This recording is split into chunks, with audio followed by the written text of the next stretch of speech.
A paz do Senhor. Iremos ler na palavra que está nos Salmos 36, verso 9.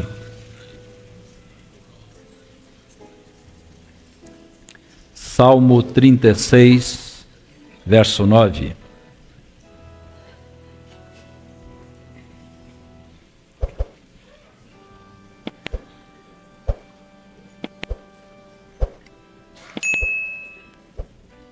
A palavra fala assim: porque em ti está o manancial da vida, na tua luz veremos a luz.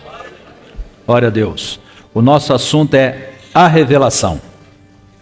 A palavra do Senhor mostra a palavra revelação em dois aspectos. O primeiro, conhecido de todos, que é o dom de ciência, onde temos os sonhos, as visões e as revelações. Esse é um sentido restrito.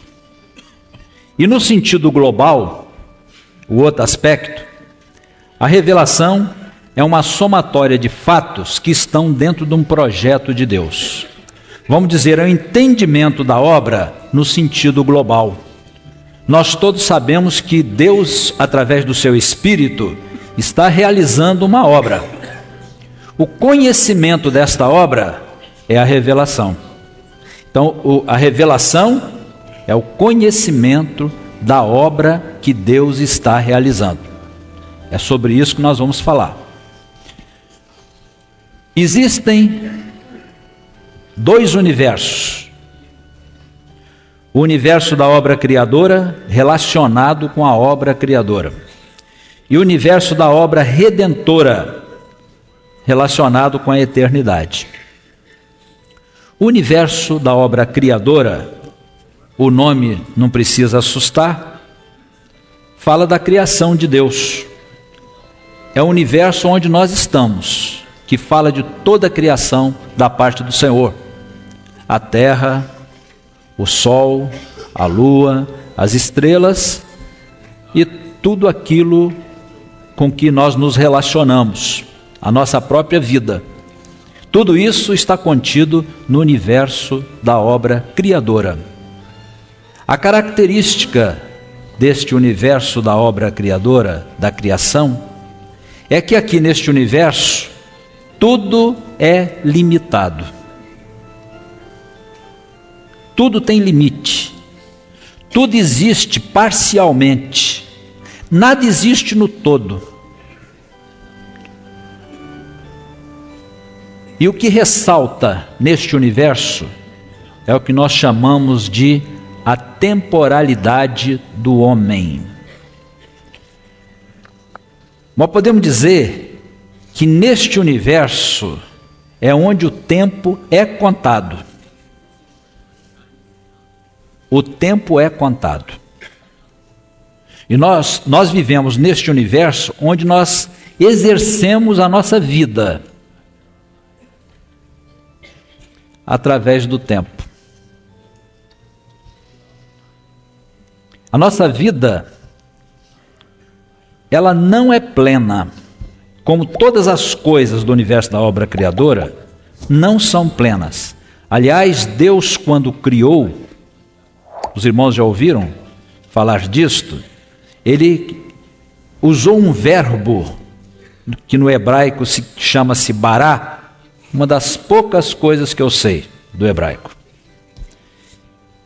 que quando aparece na Bíblia, só aparece relacionado com a pessoa de Deus, só é aplicado a Deus, e que significa criar do nada por um tempo. Então existe um juízo ou uma sentença ou uma palavra de Deus dizendo que tudo que existe vai ter um fim. Então no universo da obra criadora, tudo tem um fim. E tudo existe dentro de limites. Nós falamos que ressalta a temporalidade do homem. O tempo é uma grande característica deste universo, porque nós vivemos em relação ao tempo. Nossa vida não é plena.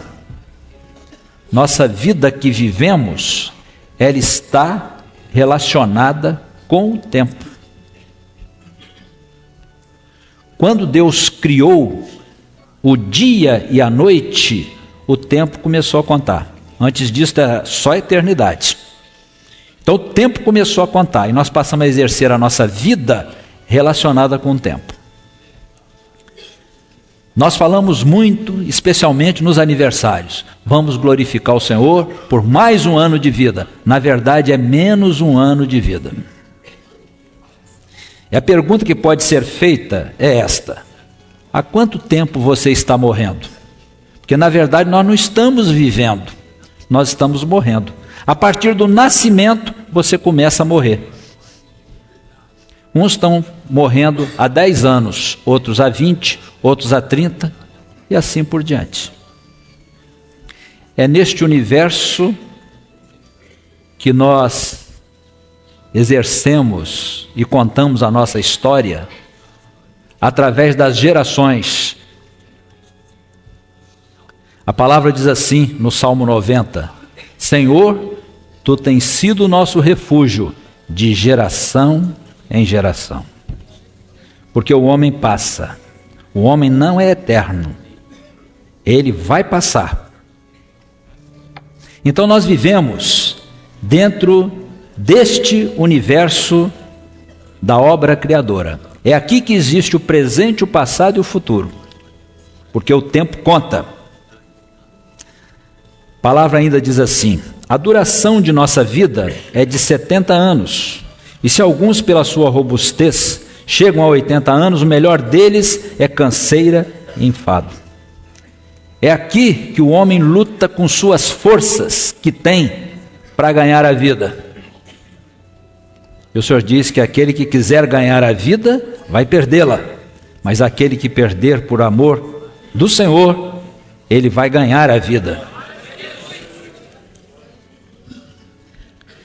É aqui que o homem traz no coração esse desejo de realizar, um desejo que o impulsiona, que o entristece, que o faz infeliz e que ele não sabe explicar. Porque o homem esteve com Deus um dia e ele traz no seu interior esta ausência que o faz sofrer. E às vezes as pessoas, elas se esforçam até profissionalmente para se realizar, esse verbo que nós usamos. E quando os poucos que conseguem alcançar tudo, continuam infelizes porque descobrem que tudo o que ele fez não é capaz de saciar a sede, o vazio que está no seu interior. O homem, ele vai passar. Então falamos aqui que tudo é parte. A vida que nós temos aqui não é uma vida plena, uma vida relacionada com o tempo. E outra coisa, outro aspecto que ressalta, outra coisa que ressalta, é a luz. Tem um sentido para isso que nós vamos dizer. A luz, ela também não existe plenamente. Ela é resultado de alguma coisa. E ela chega a nós em velocidade. Não tem como pegar a luz. Ela chega em velocidade, que também é tempo. O que é velocidade? É você percorrer um caminho num tempo. Não é isso? Eu fui daqui lá no fim do templo em 1 minuto. Eu formei uma velocidade. Então a luz do sol chega aqui em velocidade. Mas o que provoca a luz, aí nós não vamos entrar nesses aspectos. Diz que são as explosões, ou acontece alguma coisa que provoca a luz que chega aqui em velocidade. Por exemplo, a luz da eletricidade que está aqui. Eu já falei. Podia dizer assim, a luz da lâmpada, ela é movida a eletricidade, ela não existe por si só, não. Aí tem outras reações como calor e outras coisas, perda de energia. Então a luz também, ela não é plena, ela é relacionada com a velocidade. Existe vida relacionada com o tempo e luz relacionada com velocidade.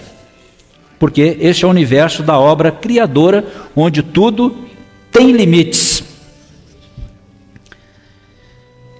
Quando, voltando a falar do tempo, vamos falar muito do tempo, porque é o tempo que nos mata, não é? Não é assim que diz a palavra? muitos, humanamente falando, procuraram definir o tempo. Alguém fala do tempo histórico, do tempo físico, do tempo poético, do tempo filosófico. Existem outros tempos que se definem no nosso mundo. Morremos a cada pancada do relógio e a última é que mata. Não é assim que dizem? O tempo não passa, somos nós que passamos. Não é? Os poetas, os filósofos falam isso. O sol nasce majestoso no horizonte. E tem ainda os princípios filosóficos, religiosos. Agora nós estamos falando também de um tempo profético que só a igreja conhece. Só os servos do Senhor conhecem, que é um mistério que só vai ser conhecido se o Senhor Jesus revelar. O universo da obra redentora é a eternidade de Deus. Ali é só eternidade. A grande característica, o tempo não conta. O tempo não passa. Pergunta: quantas horas agora? No meu relógio são 5h35. E quantas horas são na eternidade? Que dia é hoje na eternidade? É tudo eternidade. O passado, o presente e o futuro estão na mão de Deus. Lá o tempo não conta. Aí o salmista diz: antes que os montes nascessem e que tu formasses a terra, sim, de eternidade e em eternidade tu és Deus. Enquanto o homem conta o seu tempo de geração em geração, de eternidade em eternidade o Senhor é o nosso Deus.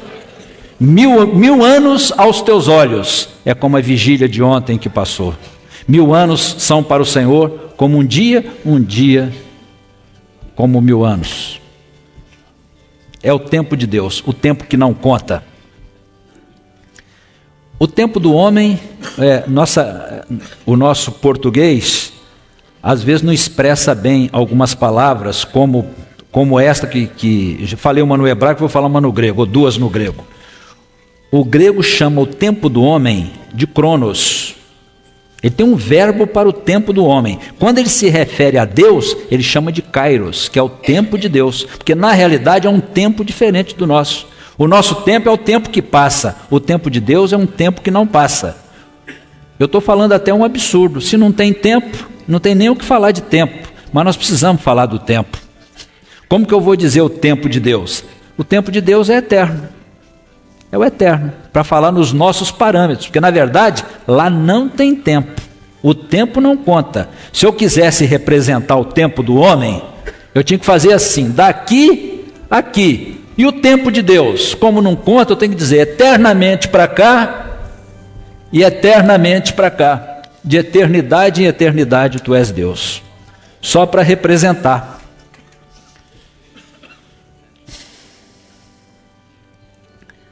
Ali, na eternidade, na obra criadora, no universo da obra criadora, o tempo não existe. Então, como a nossa vida depende de tempo, a nossa vida está relacionada com o tempo, na eternidade, como não tem tempo, a vida é plena, não depende de nada. Aqui ela depende do tempo, nós morremos através do tempo. Na eternidade ela é plena, porque lá existe a vida eterna. E a luz que existe na eternidade também não depende de explosão, nem de eletricidade, nem de nada, porque ela também é plena. Ela existe por si só. E a luz que existe na eternidade não é a luz do sol, porque o princípio da criação foi a luz, o sol foi criado depois, e a luz é Jesus. Nós vamos fazer uma comparação do físico com o espiritual, da criação com a eternidade. Se estiver tudo apagado aqui, bem de noite, ninguém enxerga nada. Você acendeu a luz, ficou tudo revelado. Aí enxergamos as pessoas conhecemos as feições, as formas e as cores.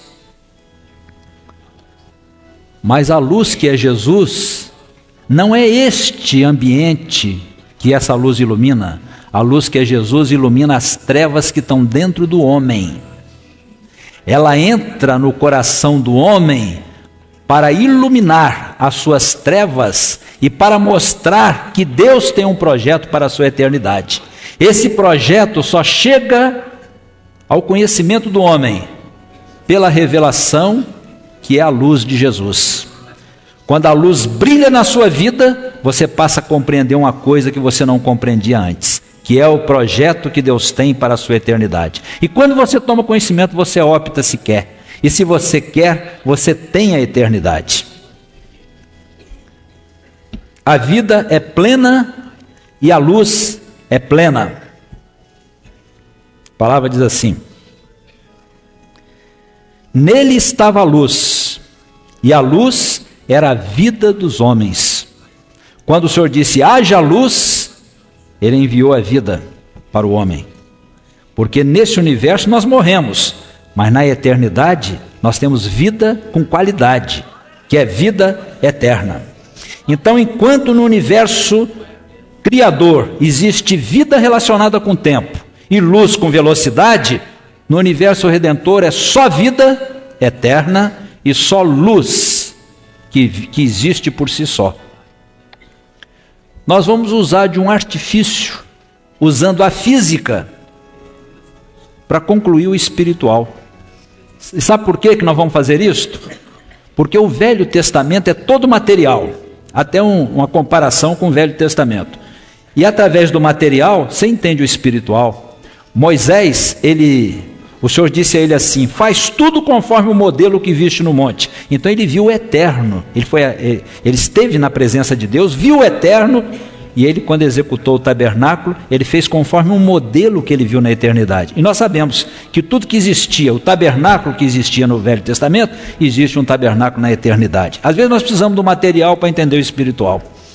Então, este cientista que todos conhecem, Albert Einstein, falou da teoria da relatividade. Isso envolve muita coisa. Nós não vamos falar cientificamente, vamos falar como leigos. Até porque, na hora que começa a falar em números, algumas pessoas começam a entrar em dificuldade. Não é verdade? Falar em fórmula, as pessoas entram em dificuldade. Só vou adiantar uma coisa: para a eternidade não vai precisar da fórmula de Einstein. Tá? Nós só vamos mostrar porque tem alguns fatos interessantes aqui. O Einstein disse que ele propôs esta fórmula. E igual a mc2, c ao quadrado. Energia é igual um corpo ou massa vezes o quadrado da velocidade. Ninguém se preocupe. Ele quis dizer o seguinte, que quando um corpo entra em velocidade, pode ser um avião, pode ser muita coisa. Quando essa velocidade se torna astronômica, a tendência é o tempo desaparecer. Então o que ele disse? Que quando essa velocidade se torna astronômica, a massa desaparece e tudo vira energia. E o tempo desaparece também. Bom, vamos tentar explicar de forma leiga o que ele quis dizer. A maior velocidade que se conhece é a da luz, 300 mil quilômetros por segundo. Um segundo é isso aqui. Um segundo. 300 mil quilômetros dá para você dar 6 voltas ao mundo, em um segundo. É uma velocidade astronômica. O que na velocidade da luz você anda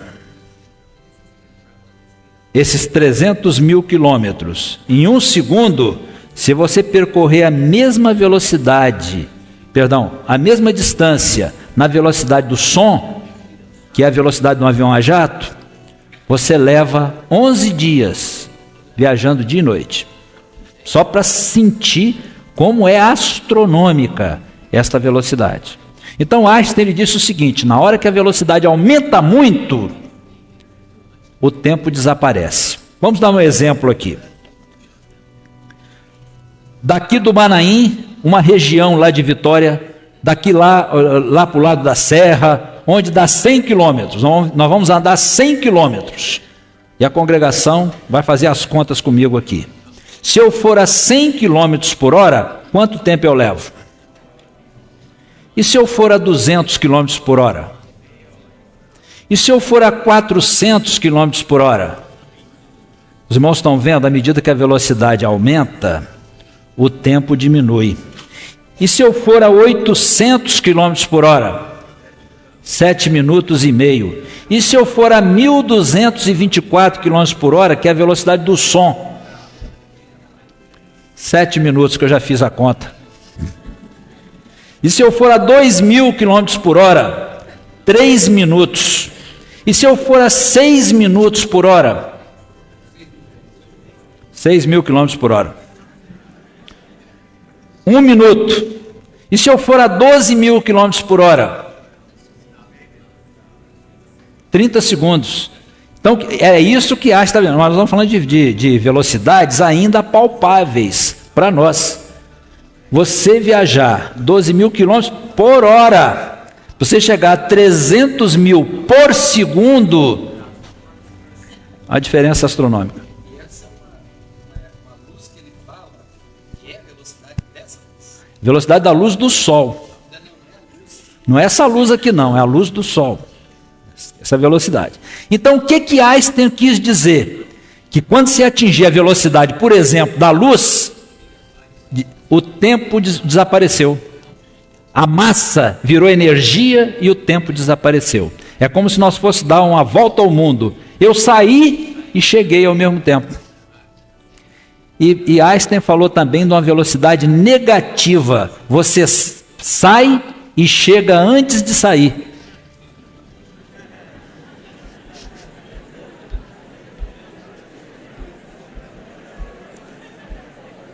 Essa eu não acredito não. Mas ele disse que tem a velocidade negativa. Vão ficar só...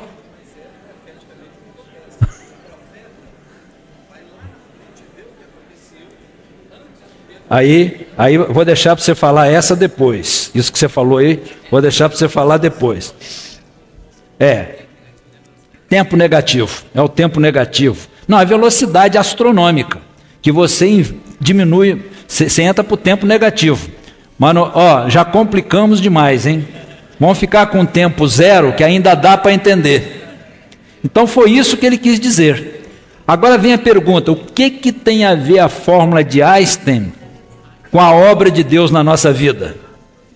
Nós estamos usando no artifício para mostrar aos irmãos o que acontece espiritualmente. Como que nós poderíamos aplicar isso ao espiritual? Se a eternidade, o homem alcança a eternidade quando ele entra na velocidade de Jesus, na luz, da velocidade da luz de Jesus. Ou melhor, quando ele entra na velocidade da revelação, a massa desaparece, o homem se anula e só o Senhor vai prevalecer na vida dele. Nesse momento, ele entra no tempo de Deus, ele sai do tempo do homem e entra no tempo eterno de Deus. Então podemos dizer que eternidade é o homem no tempo de Deus. Eternidade é o homem na velocidade da luz de Jesus. Eternidade é o homem na revelação. Não é a revelação dom, é a revelação, o projeto de Deus no todo. Quando você entra nessa velocidade de Jesus, você entra no tempo eterno. Por isso que a palavra diz assim: nem todas as coisas são possíveis.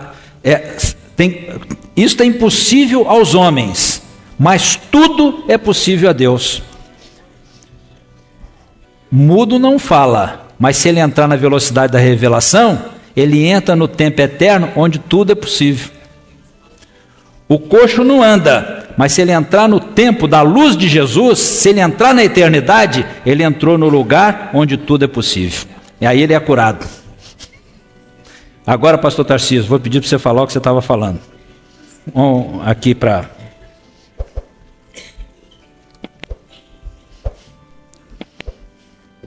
O pastor Antônio Carlos colocou, e aí ele trouxe para essa luz. Ele usou um exemplo de um fenômeno físico, que é a luz, com a palavra fala, na tua luz veremos a luz, e refere-se a essa luz como a luz de Jesus diz, eu sou a luz do mundo.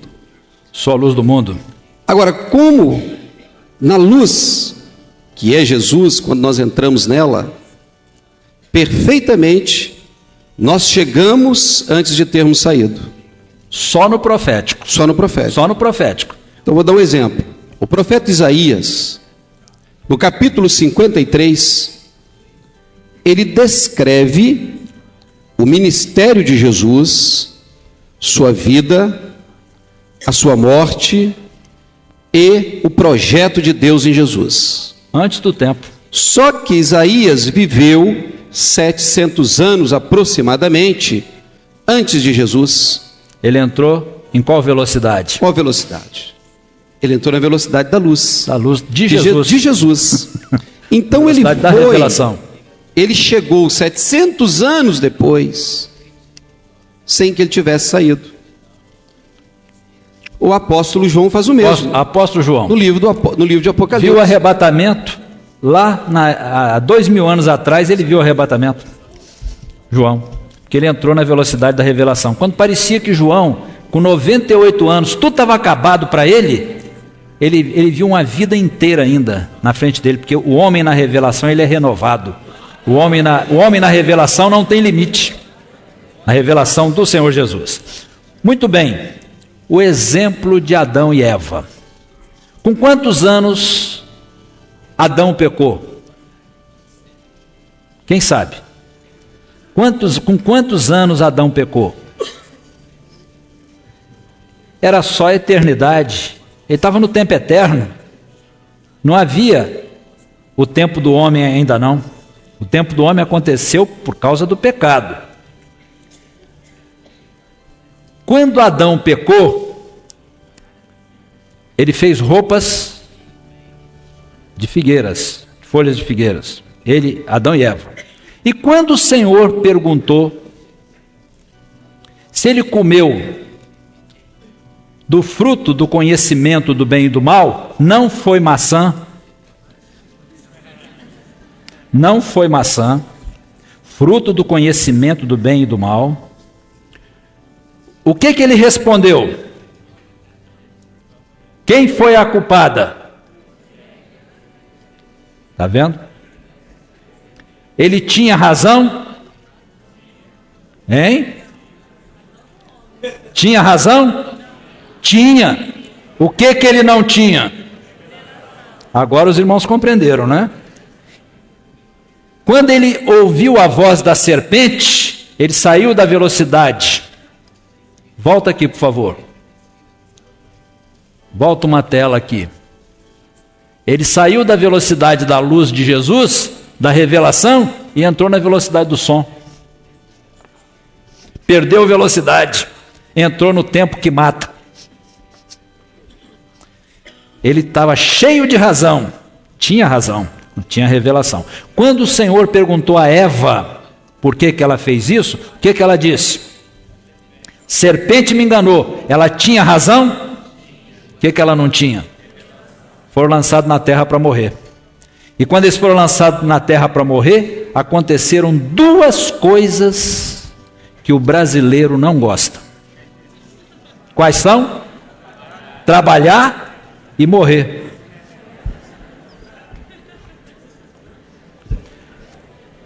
Aí vem aquela pergunta: Deus não sabia que o homem ia pecar?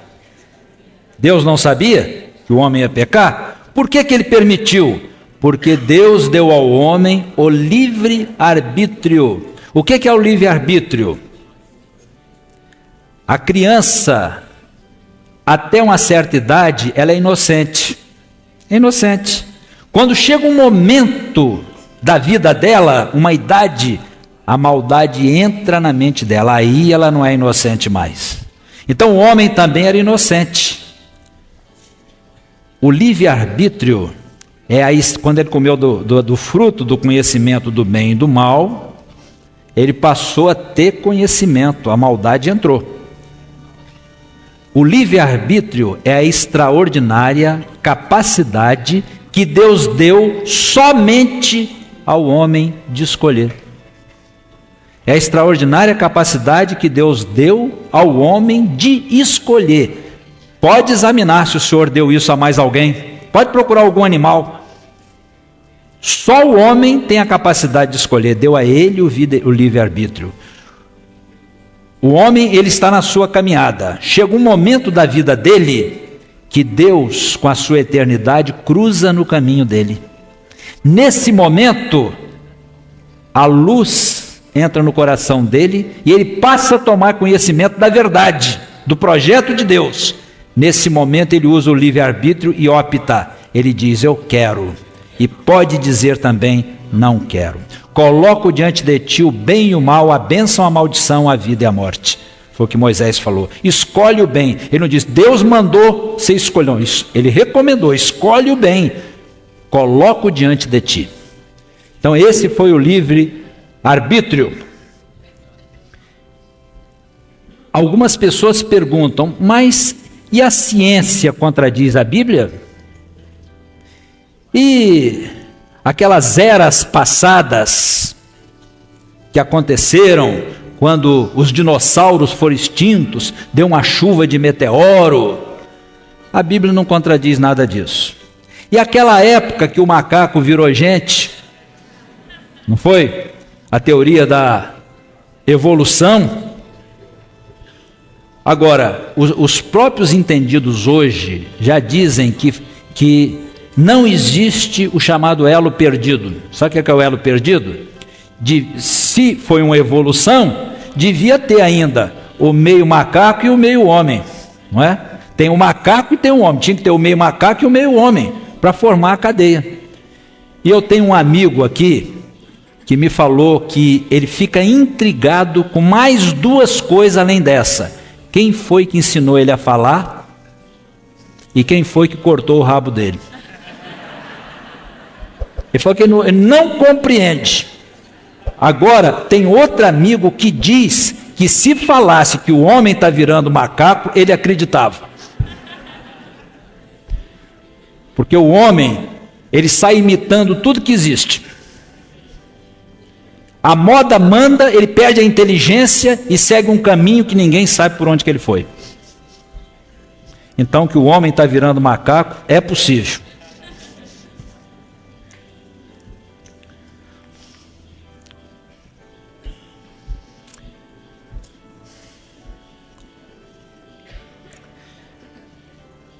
Quando o homem caiu, quando Adão e Eva caíram, Deus os lançou na terra com a finalidade de morrer.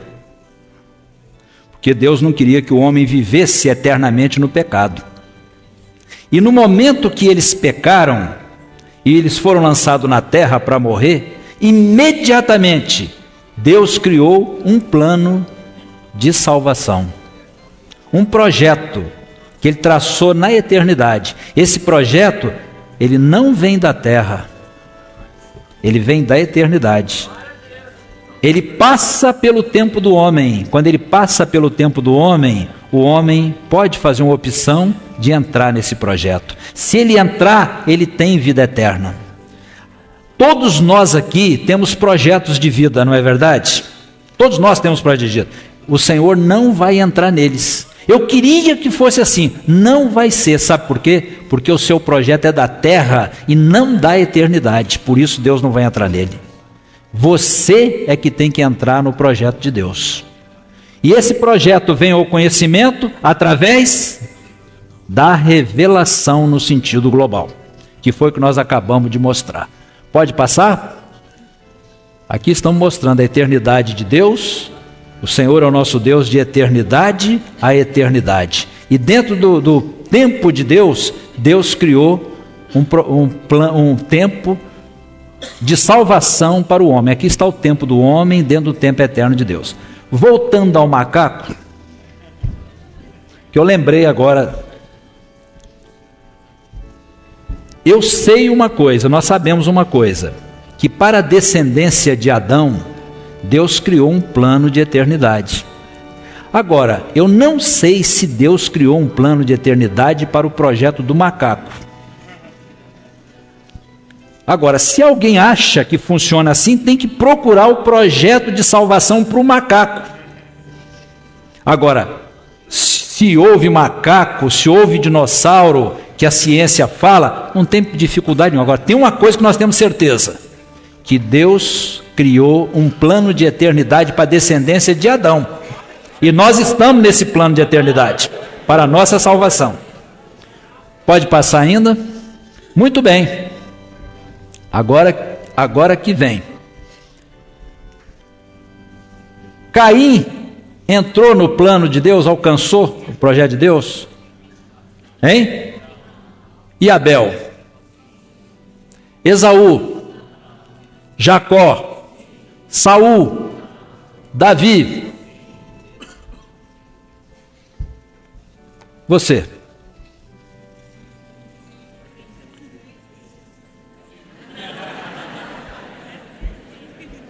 Não entra, hein? O que não é nem frio nem quente, não entra também não. É preciso estar dentro do projeto de Deus. Meus irmãos, um resumo final. Se eu estou na luz, aí pode dizer, ora estou na luz, ora não estou. Não, é preciso estar na luz. Mas tem uma coisa, se pecarmos, temos um advogado diante do Pai. Nós clamamos pelo sangue de Jesus para restabelecer a comunhão. Se andarmos na luz, assim como Ele na luz está, temos comunhão uns com os outros. E o sangue de Jesus nos purifica de todo pecado. Se eu não estou na luz, eu estou na razão. Ou melhor, vivendo na religião, que não dá eternidade. O que é revelação no todo? Estar no tempo de Deus, no plano profético, no plano de Deus para a nossa eternidade. A vida do servo não é simplesmente para esta vida, para o universo da obra criadora, mas para o universo da obra redentora. É o que Paulo diz: se nós esperamos de Cristo só para esta vida, somos os mais miseráveis de todos os homens. Conhecer o tempo de Deus é estar na revelação, é viajar na velocidade da luz de Jesus. O milagre vai acontecer quando nós estivermos nessa luz de Jesus, e vai acontecer, porque Ele é a luz. A partir deste entendimento, muita coisa muda na nossa vida. Por exemplo, nós temos um grupo de irmãos, pastores, que estão sempre viajando. Às vezes tem grupo aqui que viaja 15 dias cada vez que vai, deixando família, negócios, e não reclamam. Sabe por quê? Porque quando eles fazem e sabem que o Senhor mandou que eles fizessem, eles lembram que eles fizeram uma opção de vida. Assim, essa foi a vida que eu escolhi para mim. Então eu vou confiado no Senhor e sei que o Senhor vai cuidar de tudo. Temos irmãos aqui que viajam quase todo fim de semana. Alguns que chegam 3 horas da manhã, vão trabalhar 8 horas do dia seguinte. E fazem com todo prazer, porque essa foi a opção de vida que eles tiveram no Senhor. É preciso ver a posição que estamos, se devemos parar ou prosseguir. Se pararmos, estaremos contando o tempo para a morte. Mas se prosseguirmos, estaremos contando o tempo para a vida eterna. O mundo e a razão não podem entender isso. Por quê? Porque eles estão nas trevas, amaram mais as trevas do que a luz. Agora o povo de Deus, ele entra na revelação. Como diz o texto, não vou pedir para os irmãos abrirem, eu mesmo vou repetir o texto para findar a nossa aula. Porém em ti está o manancial da vida. Na tua luz veremos a luz. Que o Senhor nos abençoe. Vamos ficar de pé. Uma visão, ainda antes do louvor. Uma visão vai ser transmitida. No início da aula, eu vi que era providenciado um recurso